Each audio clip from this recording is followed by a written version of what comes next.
Are you running your business or is your business running you? Hello and welcome to the Mindful Business Podcast.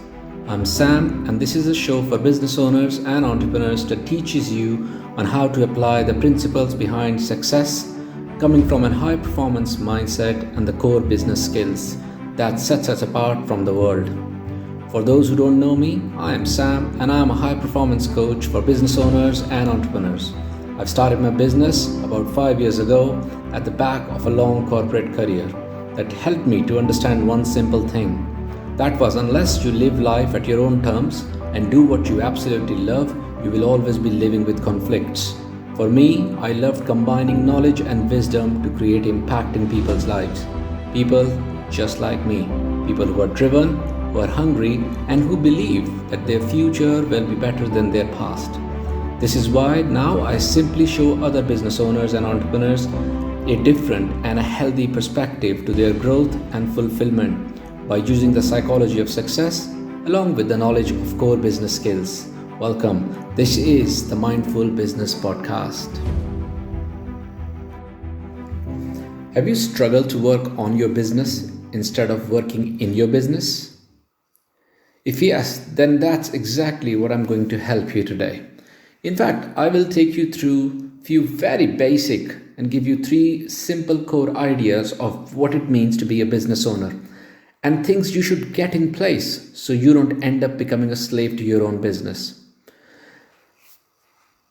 I don't want to give you a to-do list. I rather give you an opportunity to begin looking at your business through a completely different lens.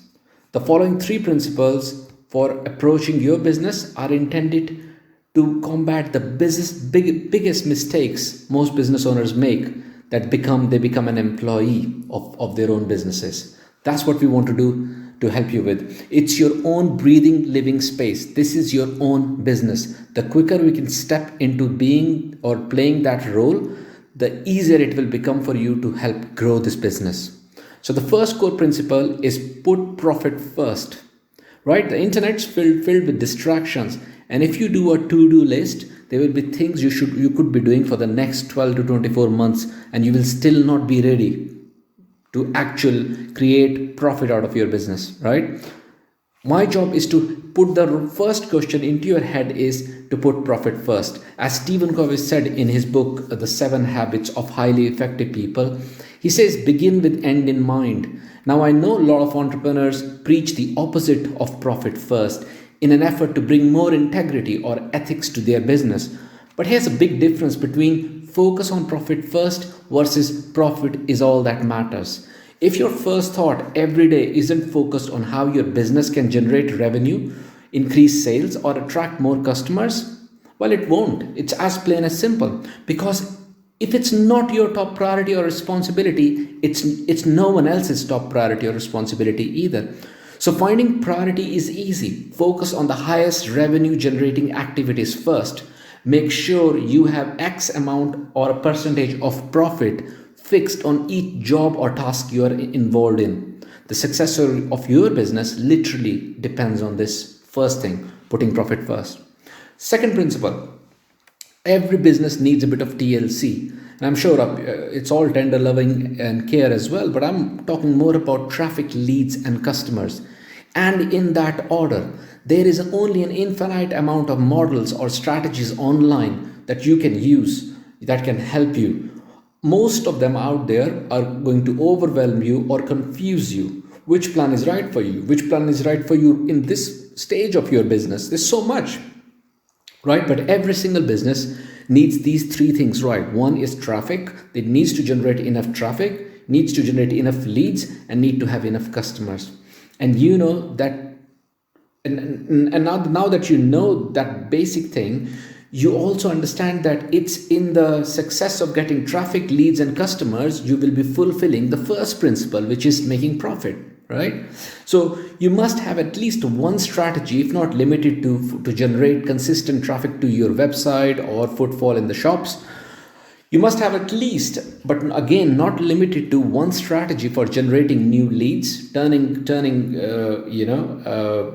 these principles, these strategies of converting traffic into leads, and again having sub strategies to convert your leads into customers, which is your actual sales process.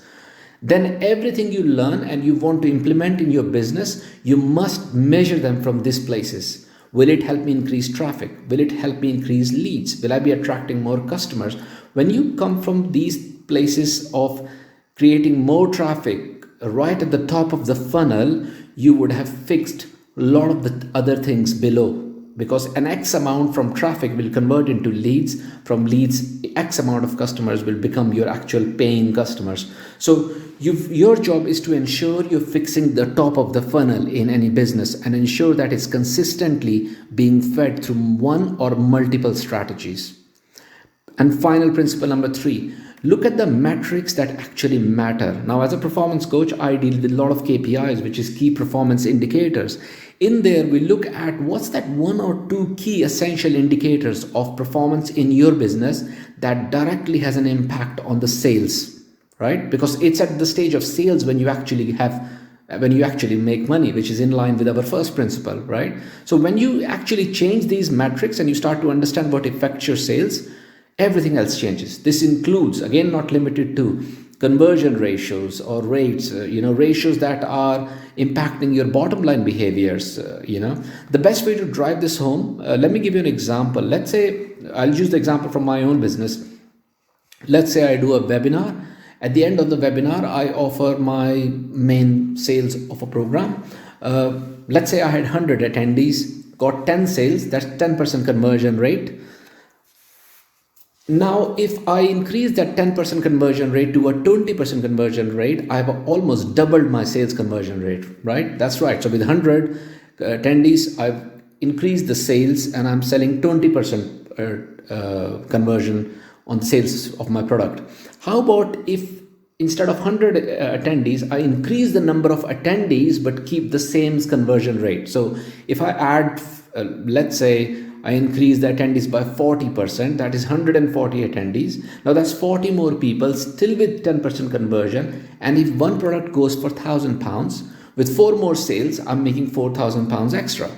So when you identify your metrics, you need to know which metrics to work on. Shall I look at increasing the number of people coming through the door, more people attending my webinar or seminars? Or shall I worry about increasing the conversion for the people that are already attending the webinar, right? So these are the 2 different types of metrics, and you need to know in your business what's that 1 or 2 metrics that really make the difference, And I will encourage you to ignore 99% of the other metrics, numbers, data that get thrown around all day that have no significance on your business. So really simple, guys. If you are in a business, you are here to make money. So make some. Focus on putting profit first principle. In order to do that, you need to have a plan for generating traffic into leads into customers. Second principle. Once you have done that, your simple focus should be on how to increase the performance of your specific strategies by creating or improving that metrics that actually make the difference, that actually matter. That's the third principle. Thank you for listening to today's show, and congratulations for making it till the end. If anything I said resonated with you, but you need more help, simply go to samsharma.coach and book a session with me. And if you are a tradesman, you can also go to T2BN.co.uk. Simply go there and book a session with me. Or if you know of someone you can help by sharing this podcast, please do so. Till next time, folks, that's Sam from the Mindful Business Podcast signing off. Bye for now.